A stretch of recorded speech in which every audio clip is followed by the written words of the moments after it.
Hi, welcome to this month's crystal grid for the new moon in Leo. Now, Leo's energy is all about confidence and shining and showing up big and bold.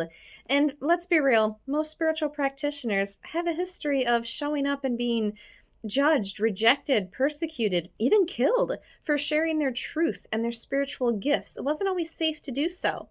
So that fear isn't just a fear of public speaking or stage fright. It's on a soul level, DNA trauma about showing up, being seen, that it wasn't always safe to do so.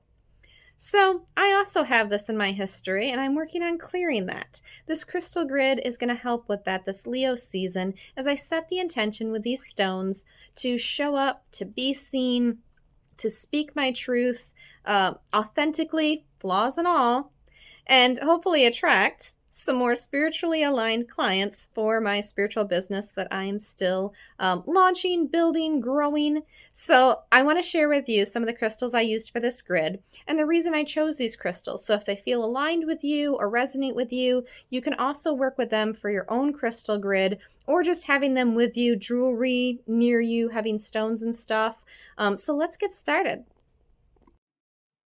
Here's the crystal grid for the new moon in Leo.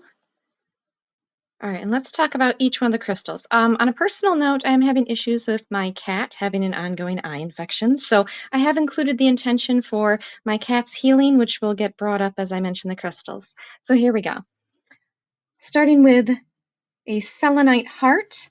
This is representing divine clarity and a direct channel to my higher self and spirit team. Then I have a pair up of Libyan. Hope I say that right. Libyan desert glass, which is ancient sun codes, solar plexus activation, and soul mission, paired up with moldavite, which is very galactic energy, which in this case paired up means my soul mission as it regards to star seed memory and past lives as Lemurian, Palladian, Arcturian, and working with those teams. Moldavite is also about rapid transformation, so getting things done quickly, which I always enjoy. Then we have malachite, deep emotional clearing, especially about fear of being seen. Very Leo energy there.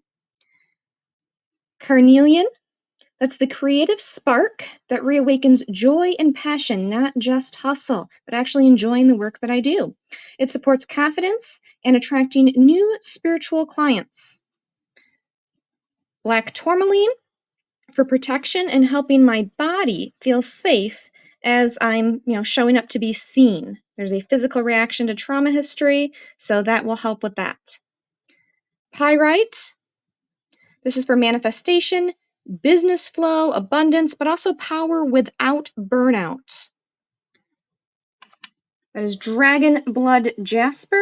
Connects me to my dragons who I've been working with for the grid work, the ley line, the Gaia healing that I've been doing, and other things that my dragons help me with. So that's a good connection for them. And we have Labradorite, if I say that. That is an auric shielding and protection, because let's be real, if you're showing up, especially on the internet, and you're being seen, you might get some negativity, some judgment, just some trolls. So this helps protect that. A Unikite coffin. This is for the death of old stories and it helps me bury what no longer belongs in my field. Onyx heart. That is for deep grounding and protection for emotional boundaries, so I'm not picking up and carrying my client's energy. Another pair up that wanted to happen. This is citrine and seraphinite. Yes, similar to the seraphim angels, the angelic connections there. Citrine is about joy, wealth, very Leo fire energy.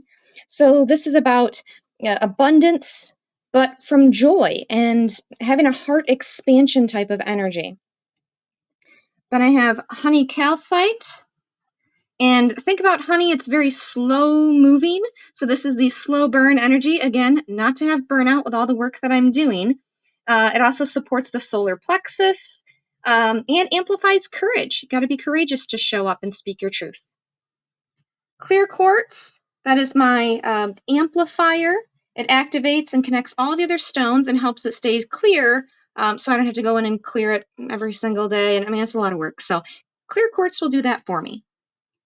All right, then we go out to the boundary, and that is the crone tree. The crone is representing elder wisdom, ancestors, history.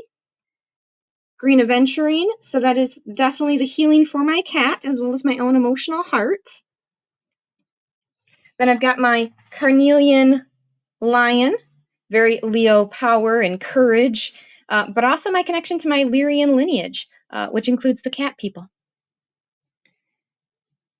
Then I've got the obsidian arrowhead. It pierces illusions, cuts energetic cords, and like a warrior, it defends sacred space. So this is the bigger work I'm doing with Gaia, the ley lines, and the sacred space that I'm clearing.